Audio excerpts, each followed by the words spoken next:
Liquidity in bond markets just hit its worst level ever. And the reason why I'm starting like that, because I left the other video talking about liquidity. So we're gonna start right there. Bloomberg governing bond liquidity. And I'm not gonna go deep in detail because you can go look at my video I just made about 30 minutes ago. And I broke it down. And I broke why they went down in liquidity. And I broke all that down.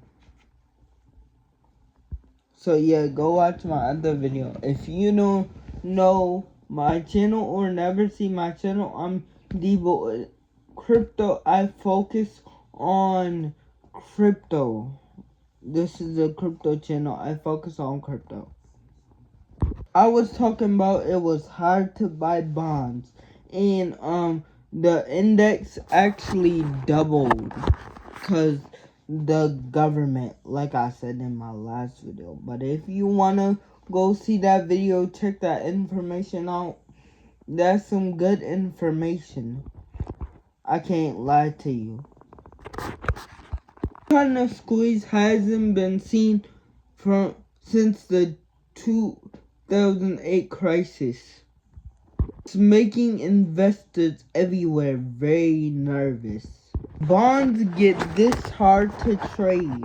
Sorry, I keep dropping it. Big warning sign for the entire financial system. Revising yields in many crypto investors confirm this. Japan 30-year bond will climb to 3.70 cents. Governments carry massive debt, shrinking assets. Fiscal policy is making matters worse. The United States deficits expand in the United States. Young workers in the middle class. What they're explaining is that these are the toughest matters in the, I wouldn't say in the history, but it is a tough matter. For me right now, for the global, it doesn't make sense to buy a home right now. I would say you can buy a home, and I'm saying this because I just saw a tweet about a home in crypto, and this person was talking about buying a home, and I would buy a home right now if, me being stable, I would buy a home. I wouldn't even buy a home. I would buy an apartment, but because the way the global economy looking, I would buy a apartment, and because looking at groceries prices, I would buy an apartment. But back to the video. What I'm trying to say, do you wanna pull your money out the coin you're in now, or out the crypto you're in now? Just go put it in a house? Absolutely not. But some people might need to do that. You don't know what people be going through in closed doors. I'm not gonna say, cause people be going through some things. If you need to do that, hey, go ahead and do that. But get back into the crypto whenever you can. I love to put that money back in the market, but it's not until I get to ride this exponential way of the crypto market, or I get to see the crypto market, at least for this cycle and maybe for the next one, before I feel comfortable taking some of that money putting it somewhere else or things like that. Or saying if I was a investor, I would think like don't put money into a house, but if you have to, go ahead. I would say put money to like something cheaper, apartment. I know it's gonna add up, but yeah.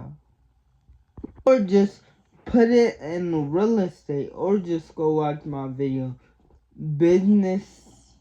Other business, I forgot what it's called, but the majority of the idea is I don't know about your opinion, but I wouldn't take my money out if I was in crypto right now. Take it out and put it into a house. Even if you have to do that, do that. But yeah, economic growth at the top isn't just creating opportunities for the lesson. It explains why the middle class essentially has been wiped out. But also why I'm very excited to educate you guys on crypto, and I'm gonna be honest why I'm very excited to make y'all a way to put some knowledge in y'all head to help y'all learn something. Like, you don't learn a lot on YouTube, and that's okay. Because, yeah, we all watch nonsense sometimes. I was just watching nonsense before I started this video. And the potential it has to opt out into. Mutual funds can't even keep up with inflation nowadays. Youth of today or other trade markets, you guys need to find like other strategies to make money or invest into a new coin or what you're gonna do.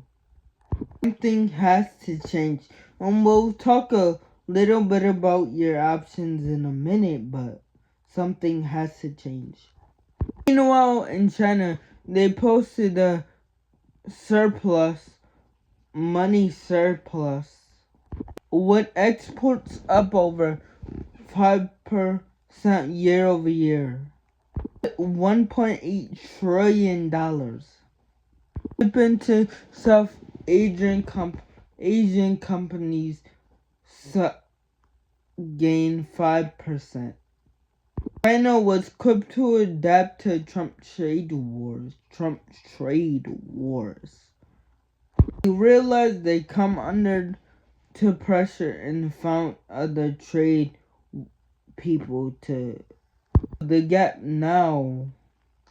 China actually saw this coming. At least wanted to not be so reliant on America as a trade partner. And just 3 months ago, I heard this story. Somebody was living in China, and not China, but China actually signed a waiver that said no tariffs coming to their thing, basically in their land. People actually took advantage of that in like where they was at. BYD and other car companies.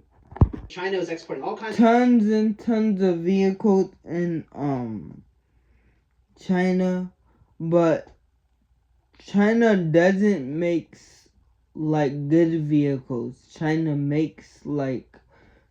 doesn't make the best vehicles, but Taiwan doesn't make the best vehicles, but China does. So they had to basically ship them. And they say it was people that lived in China saying it was like very interesting to see no tariffs there.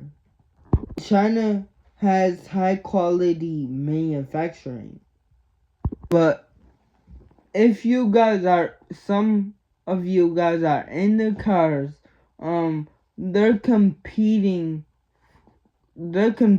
with Rolls Royce right now in China, and that surprised me.